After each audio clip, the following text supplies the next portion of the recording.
Hey, what's up? Welcome back to another video, and today I'm going to show you how you can paint using directional lighting to enhance the environment that the model is in. Let's get to it. Usually when we paint a model, we try and paint it with a light source that's kind of an ambient light. So as imagine you are out in a field on a cloudy day, every part of you is mostly lit up from most angles. In this video, I'm going to show you what you can do if you decide you want to do something a little bit more exciting and have one light source lighting a model. We're going to use Dark Strider from the Tower range for this. A, I think it's a cool mini, and B, he's kind of a behind enemy lines sort of saboteur kind of dude. And I had this kind of vision of him crouching down behind the wall with something blowing up in the foreground that's off the base, just illuminating him with a nice warm light from that. We're not going to deviate too much from the color scheme, but you will notice a very definite difference between the front of the model, where the brightest point is, and the back of the model, which will be nicely in shadow. It's a pretty easy technique, but you will need an airbrush to do it the way I'm going to do it in this video. If you don't have one, that's fine. You can just use a load of glazes and basically follow the same step. It'll just take longer, so no worries. Okay, so the first thing I'm going to do is what's known by a lot of people as a zenith or highlight, and there's lots of reasons why we shouldn't call it that. I want to stop people calling things like this a zenith or highlight, which would imply light coming down from above, and just call them what they are: pre-highlights or pre-shades, making things lighter and making things darker. We're using some white ink, and we're just giving the model a very bright front. We're allowing some of that to spill over onto the back. Most noticeably on the wall, we're making sure that we keep the airbrush kind of tight to the model, so we're getting that little bit of shade behind his leg. As you can see, the front of the model is very, very white at the moment, but really it's not actually that bright white. If we introduce something that is white to the camera, you see it's still just varying shades of grey. No, it's not 50. And you're going to end up with something that just influences the colours that you're going to put on top of this. And that's really what you want from your pre-highlight. We're then taking some Inky by Darkness, popping this through the airbrush nice and thin, one-to-one with flow improvement, hitting all of the dark areas of the mini. So we've got things like his trousers, his gloves, basically anything that isn't the red armor. I don't know how true this is, but I kind of imagine Tao wearing basically suits of some super sci-fi plastic. And so I always like to keep them kind of bright and keep everything else as basically some version of cloth. So that's what we've done here. After we've done all of the darker areas of the mini, it's time to start getting things cleaned up just a little bit and start working on the red.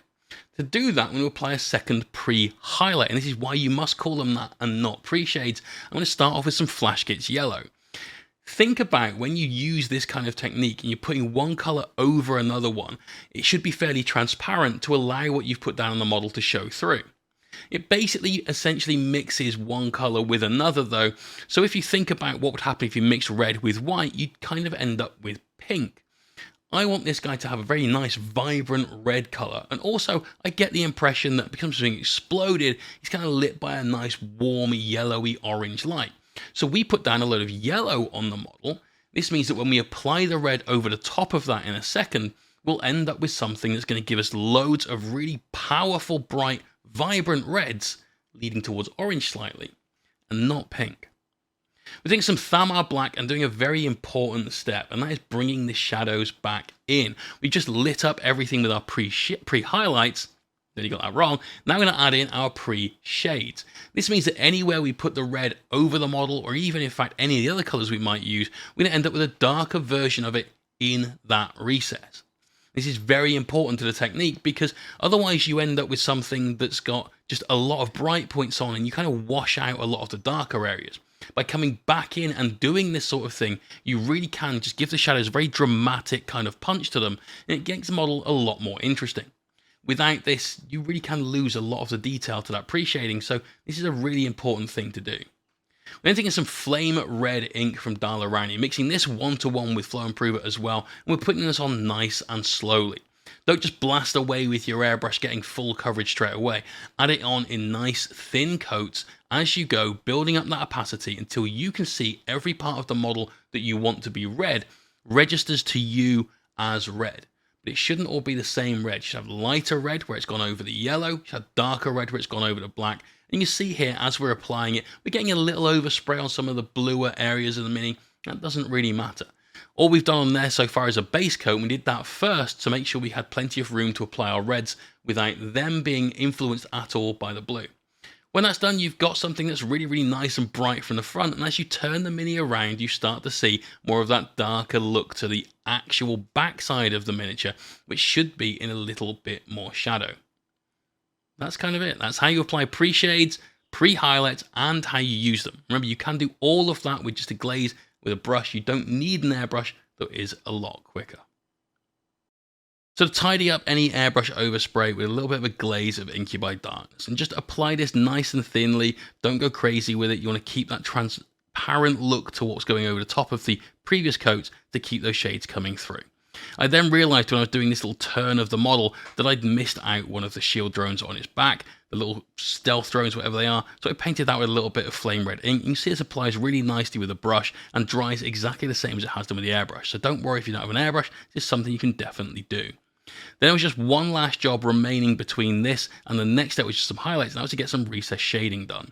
We started off with a fairly sort of all-over coat. Anywhere on the darker areas of his cloth, we just blocked this in with some dark tone, and then hit every single recess on the model with it as well. It's very important to do this to really line out the detail. Without it, you kind of get a lot of things lost, so make sure you do this step. Right, it's time to start bringing out the highlights. Now, we've already established that we want the brightest point of our miniature to be at the very front. We're taking some Incubi Darkness, nice and thin, and just applying some line highlights to the cloth on things like the knee. We're making sure it draws in from the shadows, though, to really give our model that sense of depth. Now, some of you might be thinking, but hang on, you used airbrush Incubi Darkness, then a glaze of Incubi Darkness, then you're just painting it on. How is it being visible? Essentially, it comes down to the opacity of the paint. What we've put on so far has gone over a very dark grey or very pale grey sort of pre-highlight from that. Now we've got something that's just this nice line coming in.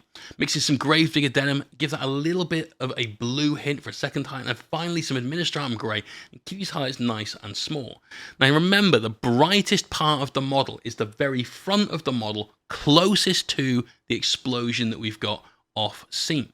That's where your highlights need to be centered. The more you have them away from that, the easier it is to kind of confuse things. Now you see we've got them on the hand, we've got them on the arm, we've got a few on the other leg. And if you twist the model to the right angle, you'll end up with something where you can see both of those elements nice and clearly. So they should be lit by the explosion that we've got going on in front of the Mini. Once all of that's done though, you see you've got a very nice bright frontage to the model, a very dark back end to the model, and it's a very good set of contrasts along the way.